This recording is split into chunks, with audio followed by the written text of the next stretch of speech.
చాలా మంది civil engineering చేసి ఎక్కడ ఆగిపోతున్నారు అండ్ వాళ్ళకి ఆప్షన్స్ ఎలా ఉంటాయి, ఎక్కడ స్ట్రక్ అయిపోయి వాళ్ళ లైఫ్ అంతా కెరియర్ అంతా అక్కడే ఆగిపోతుంది. అండ్ హార్స్ రియాలిటీ ఖచ్చితంగా దీని గురించి మనం మాట్లాడుకుందాం.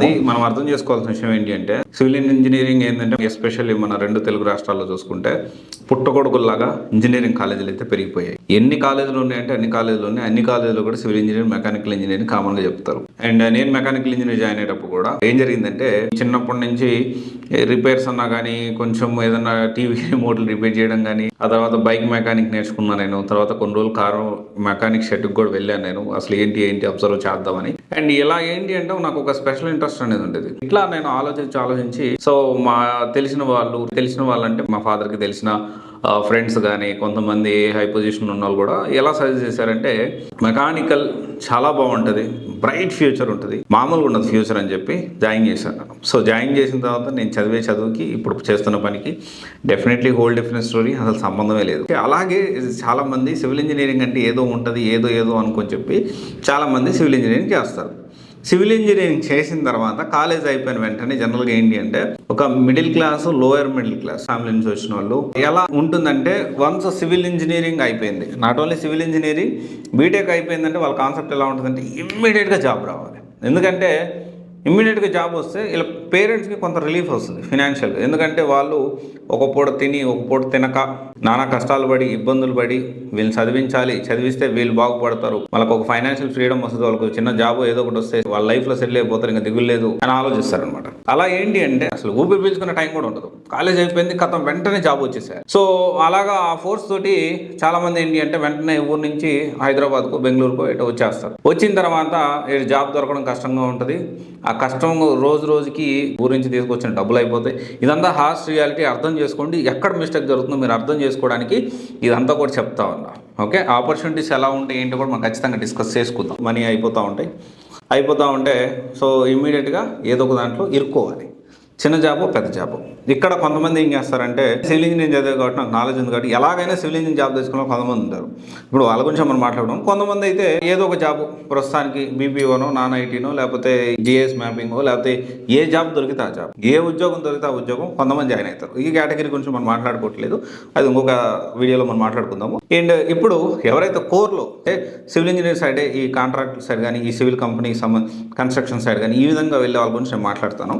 అయితే వీళ్ళు తెలుసో తెలియకో ఏదో ఒక దాంట్లో జాయిన్ అవ్వాలి, ఇమ్మీడియట్గా వాళ్ళు సర్వైవల్ కావాలి. సో అప్పుడే ఆలోచించక అంటే పూర్తిగా అర్థం కాని పరిస్థితుల్లో ఆ ఫైనాన్షియల్ ప్రెజర్ తోటి ఒక చిన్న కాంట్రాక్టరు, పెద్ద కాంట్రాక్టరు ఒక కాంట్రాక్టర్ దగ్గర జాబ్కి జాయిన్ అవుతారు. అండ్ ఇక్కడ అసలు కష్టాలు మొదలవుతాయి. అండ్ ఇక్కడ మెల్లగా 10,000తో స్టార్ట్ చేస్తారు, 12,000తో స్టార్ట్ చేస్తారు, 15,000 చేస్తారు, 20,000 చేస్తారు, 25,000 చేస్తారు, 30,000 చేస్తారు, 35,000 చేస్తారు. ఆగిపోతుంది అంకటితో. 35,000 మ్యాక్సిమం. సివిల్ ఇంజనీరు ఒక చిన్న కాంట్రాక్టర్ అంటే ఒక 20 కోట్లు, 30 కోట్లు, 40 కోట్లు టర్న్ ఓవర్ ఉన్న కంపెనీ గురించి నేను మాట్లాడుతున్నా. వాళ్ళు కూడా చిన్న కాంట్రాక్టర్ ఎందుకే వస్తారు. ఒక 50 కోట్లు టర్న్ ఓవర్ ఉన్న కంపెనీ కూడా చిన్న కాంట్రాక్టర్ అవుతారు. ఈ 50 కోట్ల ఏదైతే టర్న్ ఓవర్ ఉన్న కంపెనీలో కూడా తెలియక అక్కడే వచ్చి ఫ్రెషర్గా వచ్చి దీంట్లో ఇరుక్కుంటాడు. అండ్ ఇంకోటి ఏంటి అంటే వన్స్ తన ఎర్నింగ్స్ 15,000, 20,000, 25,000 ఈ టైంలో ఉన్నప్పుడే తెలియకుండానే కొంత ఇంట్లో వాళ్ళ ప్రెషర్ కూడా, ఒకవేళ పూర్ ఫ్యామిలీ నుంచి వచ్చుంటే లేదా మిడిల్ క్లాస్ నుంచి వచ్చింటే ఏమవుతుందంటే తెలియకుండానే కొన్ని కమిట్మెంట్స్, డిపెండెన్సీ ఈ జాబ్ చేసే వాళ్ళ మీద పడిపోతుంది. సో పడిపోయిన తర్వాత ఏమవుతుందంటే అది 35,000కి వెళ్తుంది.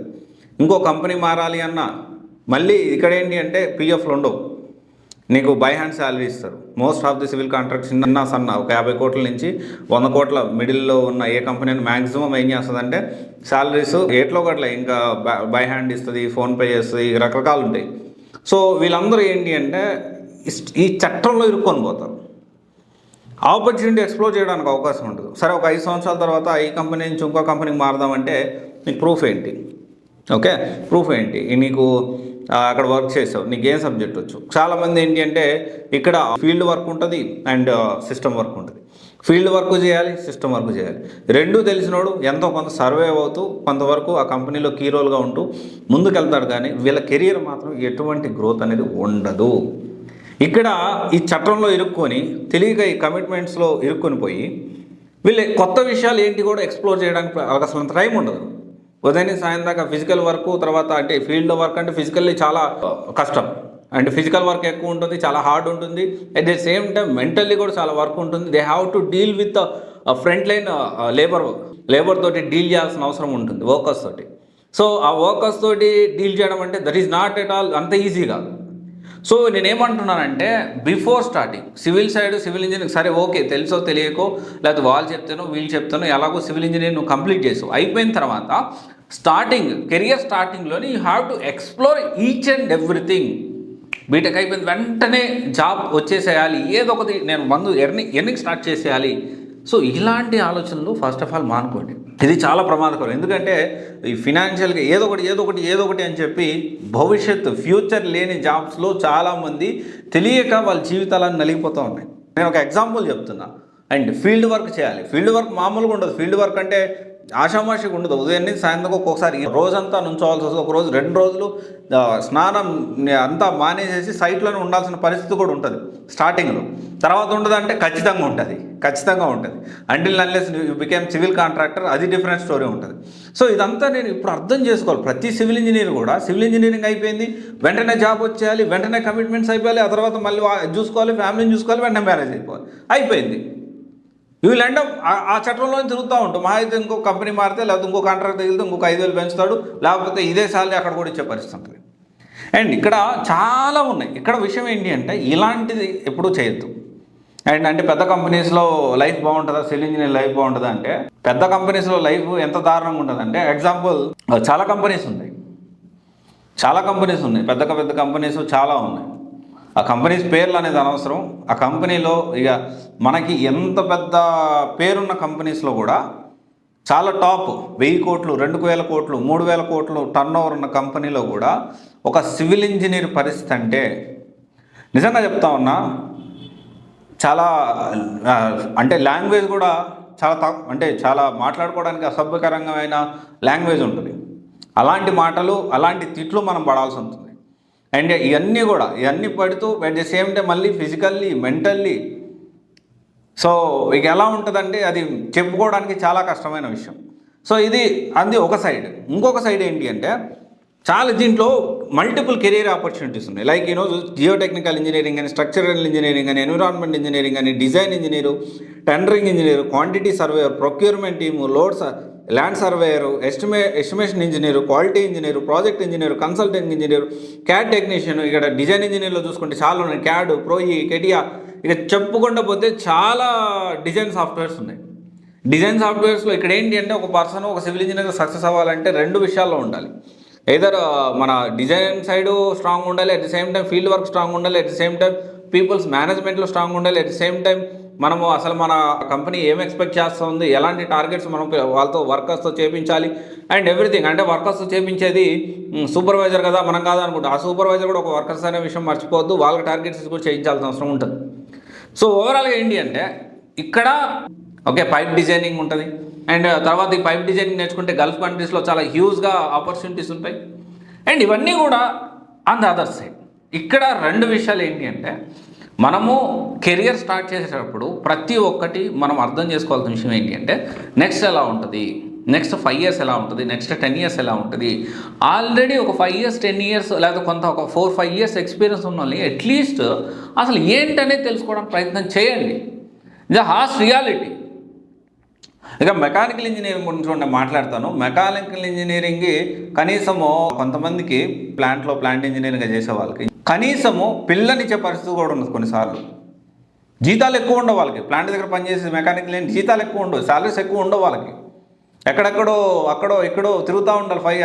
ఆ ప్రాజెక్ట్ అయిపోయిందని ఇంకో ప్రాజెక్ట్ కాడికి, ఇంకో ప్రాజెక్ట్ అయిపోయిందని ఇంకో ప్రాజెక్ట్ కాడికి. ఇదంతా reality. You need to understand. అనుకోటి వచ్చేసి ఏంటి అంటే ఇక్కడ సివిల్ ఇంజనీరింగ్లో యూ నీడ్ టు ఎక్స్ప్లోర్. చాలా ఆపర్చునిటీస్ ఉన్నాయి, మీరు ఎక్స్ప్లోర్ చేయండి వాటిని. అట్లా కాకుండా బీటెక్ అయిపోయింది జాబ్ రావాలి, నాకు 1 monthలో రావాలి, 2 monthsలో రావాలి, 6 monthsలో రావాలి, 1 yearలో వచ్చేసేయాలి, విచ్ ఈజ్ నాట్ కరెక్ట్. ఇక్కడ జాబ్ రావడం ఇంపార్టెంట్ కాదు. నేను ఓపెన్గా చెప్తాను, జాబ్ ఎలాగైనా వస్తుంది. జాబ్ చిన్న జాబో పెద్ద జాబో బతకుండా సావడం అయితే అవ్వదు కదా. ఏదో చిన్న జాబో పెద్ద జాబ్ చేసుకుంటూ బతుకుతారు కదా. కానీ భవిష్యత్తు గురించి ఆలోచించి ఇప్పుడు కొంచెం మనం ఆకలితో ఉన్నా ఇబ్బంది లేదు. This is a very important thing. You need to understand and everyone needs to understand about this. ప్రతి ఒక్కరూ ఇది అర్థం చేసుకోవాలి. అర్థం చేసుకోకుండా ఏదో ఒకటి పేరెంట్స్ కూడా, మీరు పేరెంట్స్ ఒకవేళ ఈ వీడియో చూస్తూ ఉంటే ఫోర్స్ఫుల్గా చదువు అయిపోయింది ఉద్యోగం అనే వాళ్ళకి మాట చెప్పండి.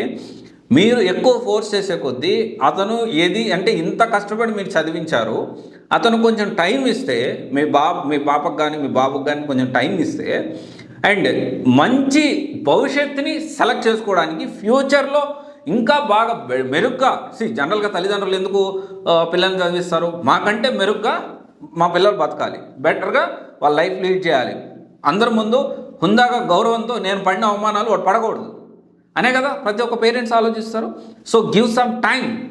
అండ్ జాబ్ రాకపోతే మునిగిపోయేది ఏం లేదు, ఇన్ని రోజులు భరించారు కదా, ఒక 2-3 సంవత్సరాలు భరించండి. అండ్ ఇంకోటి వచ్చేసి ఏంటి అంటే ఇక్కడ 2 types ఆఫ్ పీపుల్ ఉంటారు. స్టూడెంట్స్ కూడా కొంతమంది ఏంటి అంటే పేరెంట్స్ బాధలను అర్థం చేసుకొని సాధ్యమైనంత వరకు వాళ్ళ మీద ప్రెజర్ పడకుండా సంపాదించుకొని మంచి కెరియర్ని సెట్ చేసుకోవడానికి ప్రయత్నం చేస్తారు. ఇంకొంతమంది పెడుతున్నారు కదా అని చెప్పి వాళ్ళ మీద డిపెండ్ అయ్యే వాళ్ళు కూడా ఉంటారు. సో దాని గురించి మనం మాట్లాడడం, కెరియర్ సీరియస్నెస్ ఉన్న వాళ్ళ గురించి మనం మాట్లాడుతున్నాం. సో ఇది ఒకసారి ఆలోచించండి. ప్రతి ఒక్క స్టూడెంట్ కూడా సివిల్ ఇంజనీరింగ్ అయిపోయిన వెంటనే పరిగెత్తొద్దు, జాబ్ కోసం పరిగెత్తొద్దు, సీరియస్గా చెప్తా ఉన్నా. అండ్ ఎక్స్ప్లోర్ చేయండి ఆపర్చునిటీస్ని. All the best. Thank you.